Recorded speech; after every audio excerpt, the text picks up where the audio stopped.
आदर्श शिक्षण संस्थान द्वारा संचालित ऑनलाइन क्लास में आपका स्वागत और अभिनंदन। आज हम कक्षा चतुर्थी विषय पर्यावरण पाठ 4 खेल प्रतियोगिता के बारे में अध्ययन करेंगे। जितना मनुष्य के लिए शिक्षा जरूरी है उतना का उतना खेल भी जरूरी है, क्योंकि खेल से शरीर में स्फूर्ति आती है और दिमाग तेज दौड़ता है और शरीर में भी तरंग आती है और हमारे शरीर में सबसे महत्वपूर्ण है खेल। क्या है? शिक्षा के साथ में जरूरी है खेल।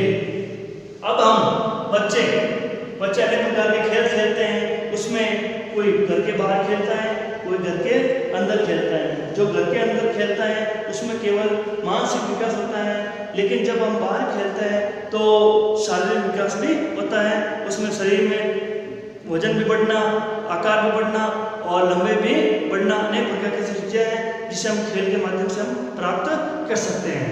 अब खेल दो प्रकार के होते हैं।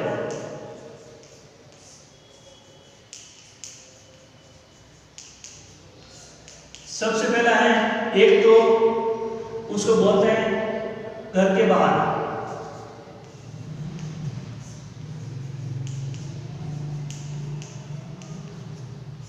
और दूसरा है घर के अंदर।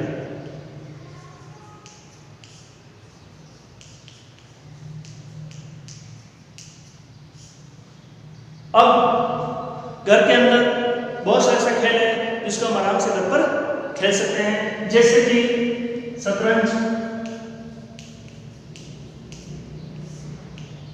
दूसरा है लूडो,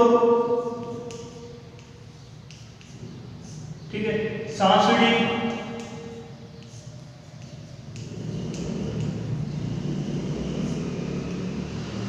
अनेक प्रकार के ऐसे गेम हैं जिसको हम आराम से घर के अंदर खेल सकते हैं और हम वीडियो गेम भी हम खेल सकते हैं।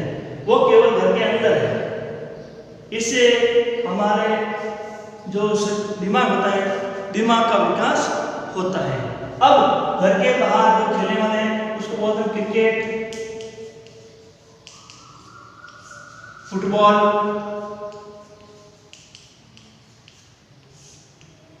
बास्केटबॉल,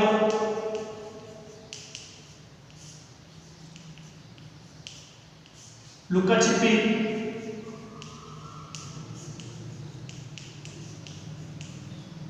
सतोलिया,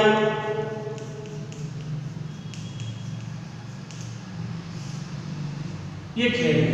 इसी प्रकार अनेक प्रकार के खेल हैं जिसको हम बाहर खेल सकते हैं, लेकिन ये दो है, इसमें लुका छिपी और सतोलिया में अधिक मैदान की आवश्यकता नहीं होती है। लेकिन दूसरे जगह से बहुत सारे गेम होते हैं जिसमें बड़ा सा मैदान चाहिए और एक निश्चित मात्रा में चाहिए, जिससे कि मतलब आसानी से खेल सकते हैं, जिसमें क्रिकेट, फुटबॉल और बास्केटबॉल।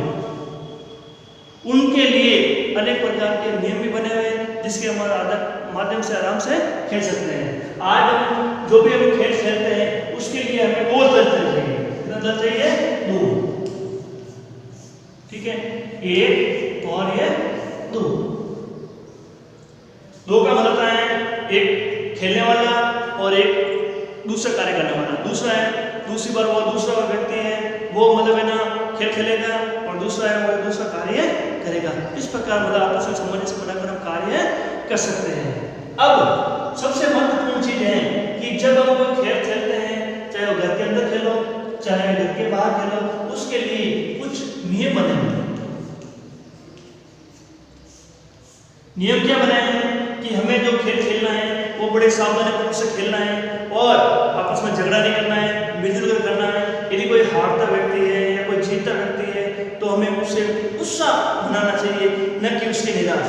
क्योंकि जब हम खेल खेलते हैं तो या तो कोई व्यक्ति हारता है या कोई व्यक्ति जीतता है। यदि जीतता है तो हमें खुशी मनानी चाहिए और हार जाते हैं तो हमें दुखी नहीं मनाना चाहिए, क्योंकि जो संसार का जो नियम होता है, जो व्यक्ति खेल खेलता है या तो वो हारेगा या जीतेगा। इसके लिए अनेक प्रकार के नियम बने हुए हैं और उस नियम के माध्यम से हम आसानी से हम कोई भी गेम खेल सकते हैं। अब तीसरी चीज, ये जो खेल दिए हुए हैं हम खेल क्यों खेलते हैं? ये इसलिए खेल खेलते हैं कि हमारे जो शरीर के अंदर जो ऊर्जा होती है वो ऊर्जा बढ़नी चाहिए और हमारा जो मस्तिष्क है, हमारे जो शरीर का आकार है और हमें चुस्ती और फुर्ती भी हमारे इस खेलों के माध्यम से आती है। इसलिए हमारे लिए सबसे महत्वपूर्ण है खेल। जितना पढ़ाई करना जरूरी है उतना खेल भी हमारे लिए बहुत आवश्यक है। खेल के माध्यम से हम अनेक प्रकार की गतिविधियों में भाग ले सकते हैं। आज हम देखते हैं कि हमारे जो स्कूल है,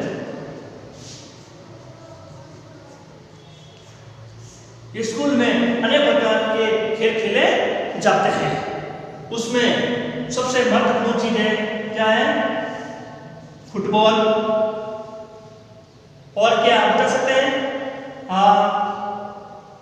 शतरंज और खो-खो,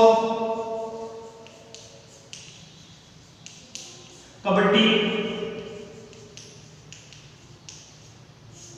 इस प्रकार हम अनेक प्रकार के खेल खेल सकते हैं। लेकिन जब हम खेल खेलते हैं तो उसमें कुछ नियम भी डालने पड़ते हैं, जिससे कि आपस में झगड़ा नहीं हो और आपस में बातचीत नहीं हो। इन सबका सबसे महत्वपूर्ण जो कारण है वो है कि एक तो आपसी प्रेम। अब जब हम खेल खेलते हैं तो आपस में बातचीत भी करते हैं। दूसरा है स्नेह और तीसरा है मिलजुल करने की भावना।